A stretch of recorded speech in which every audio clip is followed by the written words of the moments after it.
Witam wszystkich na moim kanale LR Creative w serii Twórczość Własna. Poprzedni odcinek dotyczył gry The Forest. Pokazywałem w nim moją bazę i pokrótce omówiłem proces jej budowy. Ten odcinek będzie kontynuacją. Rozbuduję swoje włości, a przy okazji pokażę Wam kilka trików dotyczących właśnie budowania. W pierwszej kolejności zabuduję ściany szczytowe w budynku zbrojowni. Dokładnie rzecz ujmując, mam na myśli wolną przestrzeń zamkniętą między dachem a ścianą poniżej. Gdy wznosimy dach, ściany szczytowe tworzy kilka belek i nic więcej.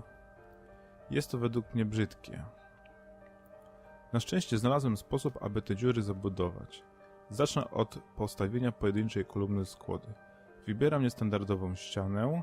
Zaczynam punkt początkowy i zamiast przyciągać, zatwierdzam projekt w tym samym miejscu. Od razu wbuduję tę kolumnę.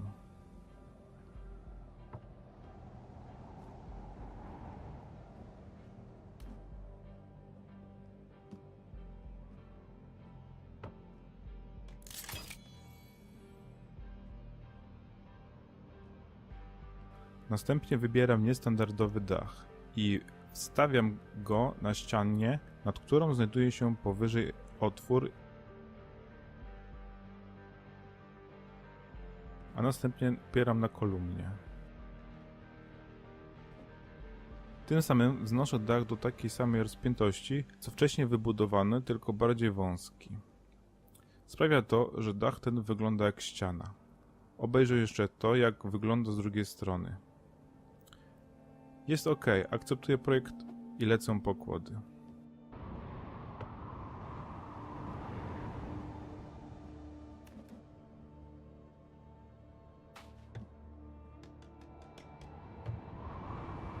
Użyję magii kina i trochę przyspieszę ten proces. W międzyczasie kilka słów wyjaśnienia co do sposobu ustawienia takiej szczytowej ściany. Po co wstawiłem tę kolumnę? Otóż jakbym miał prostokątny dom, to nie musiałbym jej budować. Dach oparłbym na samej ścianie i w efekcie wznosiłby się on do góry pod kątem prostym. Jak zauważyliście, moja zbrojownia w rzucie nie tworzy prostokąta, a dach jest już bardziej złożoną bryłą. Dziura, którą właśnie zabudowuję, jest nachylona pod niewielkim kątem. Dlatego moja ściana szczytowa też musi być pod lekkim nachyleniem. I po to jest ta kolumna, aby dach, który ma imitować ścianę szczytową, był nieco nachylony. Im dalej odsunięta by była kolumna od ściany, tym kąt byłby większy. Ok, skończone. Wygląda to całkiem nieźle.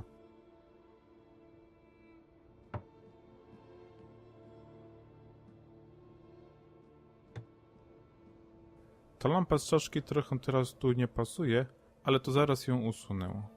Tymczasem zrobię małą przerwę techniczną i będę kontynuował budowę z drugiej strony.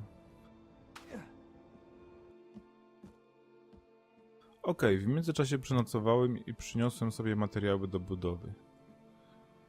Jeszcze zerknę, jak ta ściana wygląda za dnia. Jest spoko, tylko tę dziurę od spodu może da się załatać. Spróbuję wykorzystać niestandardową podłogę.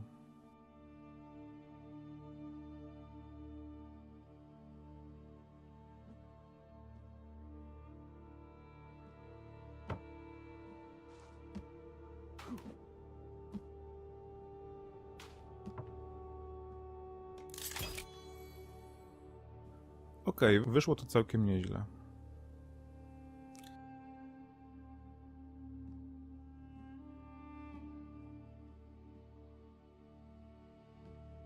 Teraz zrobię coś podobnego z drugiej strony.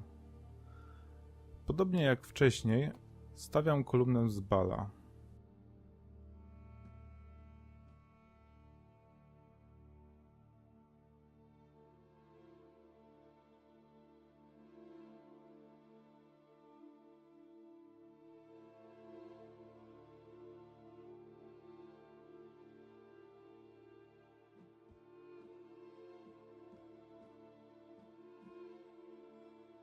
Pobiegnę od razu po kłodę.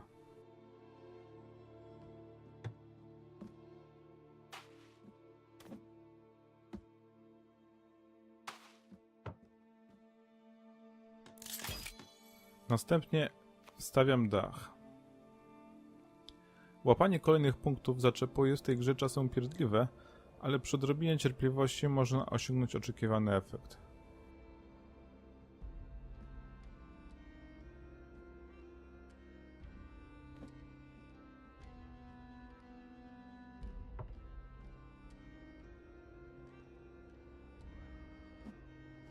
Po tej stronie, jak widać, trochę zbyt blisko ustawiłem kolumnę i im bardziej wydłużam dach wzwyż, tym bardziej on odstaje.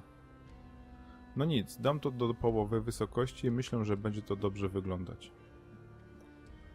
Teraz trzeba to wbudować. Do roboty zatem.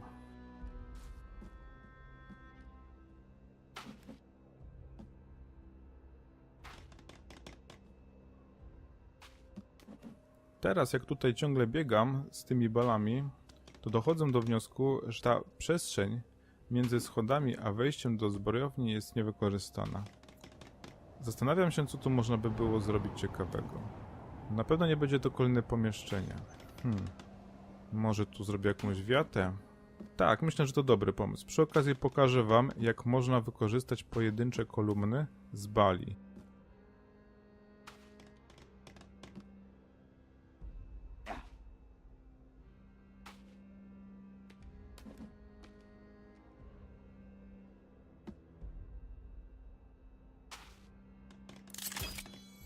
Zrobione. Efekt końcowy jest dla mnie satysfakcjonujący.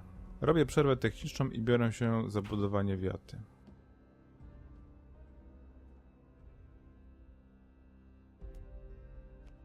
Zaczynam od postawienia 4 słupów.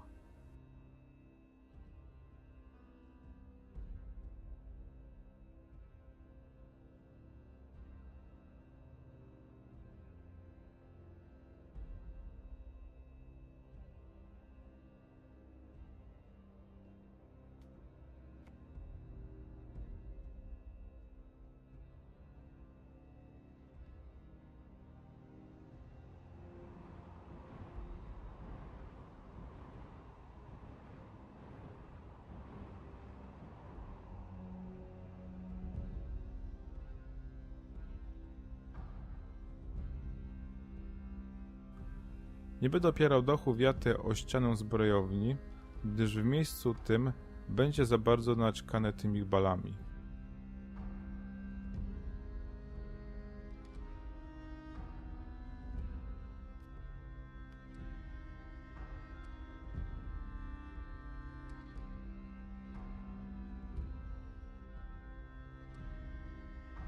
Z pomocą bali, które umieszczam w niewielkiej odległości od ściany zbrojowni, zrobię tak zwaną delatację między dachem wiaty a dachem zbrojowni.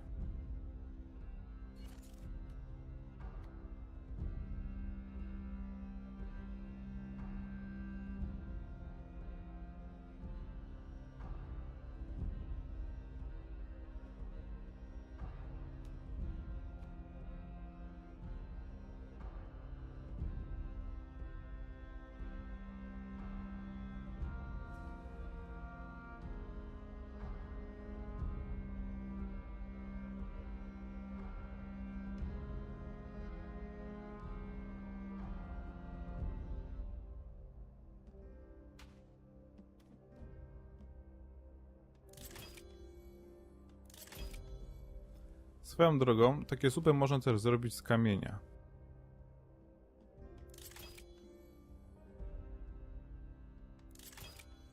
Ok, teraz stawiam na słupach dach.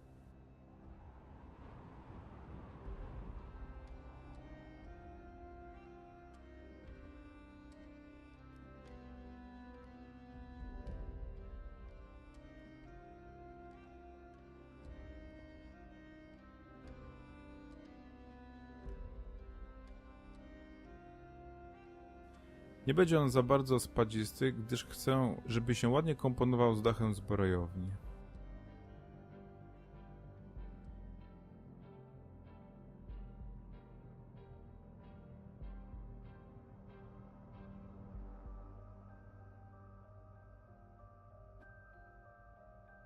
Ok, biorę się za budowanie.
Następnie wypełnię przestrzeń pod dachem, wstawiając niestandardową podłogę.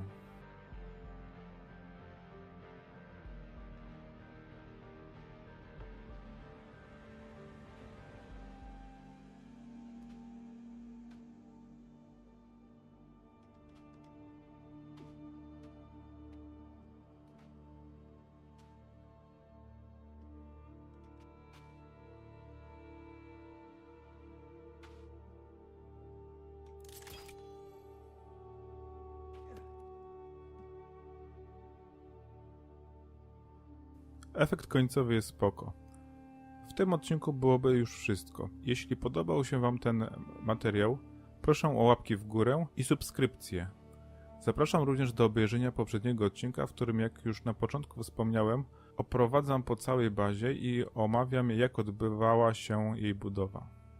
Do zobaczenia w następnym odcinku.